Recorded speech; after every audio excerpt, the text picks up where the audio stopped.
Hey everyone, this is Cameron from the Photobooth Supply Co Success Team, and I am here with Catalina from Modern Photobooth. Catalina, we have a lot of people that have, obviously been struggling in the last few months. This year's been a very difficult and tiring year for a lot of us. How did COVID affect you, and kind of what have you done to get out of that rut, Yeah, I for mean, lack of a better word? uh, I know, right?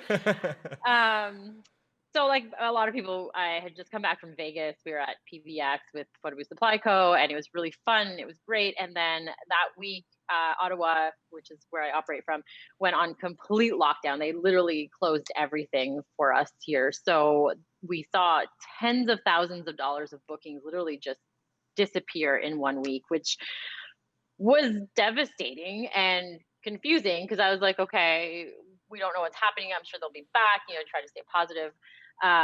But then nothing changed. Like a month went by, and at that point, like we were still kind of all going like, what's happening? And we were still bleeding money. So I was trying to like figure out how to keep my company, and I had tried to avoid laying off my staff as much as possible. I only had two full-time staff back then, and sorry, three, but I ended up having to lay them off, and that was really hard because I didn't know how that was going to affect them. Like they rely on this position, and I think unemployment for them would be devastating. And thankfully, our country has supported them during that time, but I was able to bring them back eventually. But it's hard to think that you might lose your business because Mhm. you need money in order to operate your business, and the government funding hadn't kicked in yet or any type of support, and it was literally just bills coming in, money coming out, and nothing else, no revenue coming in. And every time I started thinking about how I could save my business and what I needed to do, it was just so overwhelming because there was no direction for me, and I didn't see what happened, so I'd shut down. That was Mhm. my solution, which was not very good. Yeah, yeah. I don't know how any of us. I mean, I don't think anybody knew. I mean, nobody could have imagined what this year was gonna bring, and But you've been doing really well the last couple months. So with everything that you've just kind of told us about, how did you get out of that? What did you do, or what was your motivator to keep going and to keep marketing and to keep pushing your company? Yeah, I was taking it day by day. So I stopped trying to come up with like a master plan, like everyone tells you. You need to have goals. And I'm like, okay, my goal today is to do one thing that is going to benefit my company. And I kind of just said, screw it. If we're going down, we are going down like the band on the Titanic. And this is what I literally refer to it as every time because that's how it was going to happen. So, I would make little things that I needed to do in the day. One of them was, I would check in with my clients. If it was even just one phone call to one of my clients, my past clients, saying like, how are you doing?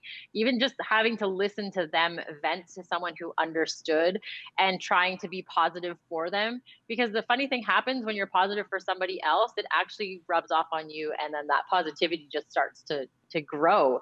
You start to believe what you say. It's kind Hmm. of crazy. You should probably go look into that for psychological purposes. But it was they really enjoyed talking to someone who wasn't all doom and gloom. And Hmm. I started doing that and learning a lot about what was happening, and that really helped us shape where we were going to go. So that was like, if that's one thing you can do, is just call one client today and have a chat with them. When virtual booths actually started becoming a thing and we were like, okay, this might work, this might be a good like bridge in between things, I didn't know how to market it, just like everybody else has no idea how to market it. And I just started trying stuff. So I would do screen recordings. So it's literally on your phone, it's on your computer, and screen recording is so easy.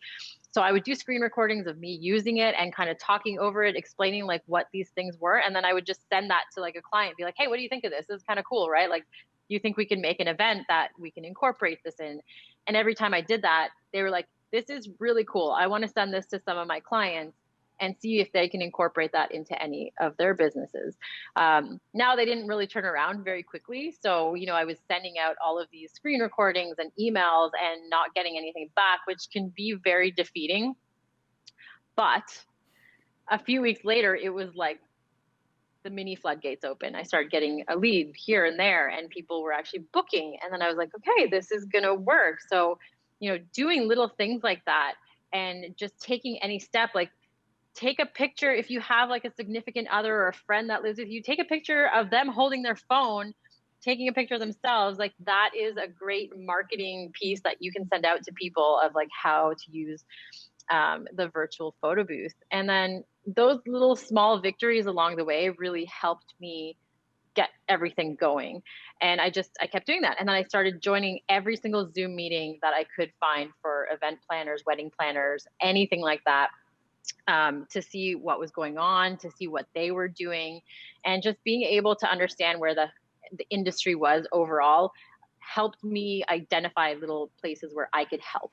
And then I started sponsoring those events. And then those people started converting. And I think that because of that, we've now snowballed into where we are now, where we're doing, we've done over 50 virtual events in the past like month and a half alone. So yeah, just try to do one thing at a time, one thing a day, and eventually it'll just start working for you. Awesome. Well, thank you so much, Catalina, for sharing that with us. I hope that this helps you out.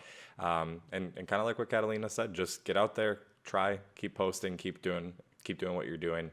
It'll eventually work for you. So thank you so much again, And do your hair. Yeah, and do your hair. Make do sure your you get hair ready. And makeup. Yeah, get ready Get in the out morning. Of your PJs. Yeah, no more PJs, because that yeah.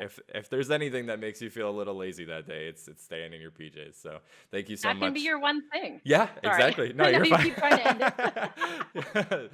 Awesome. Well, thank you so much, Kat. Stay tuned for more videos like this where we'll be talking to Kat a little bit about what she's been doing the last couple months. So thank you so much.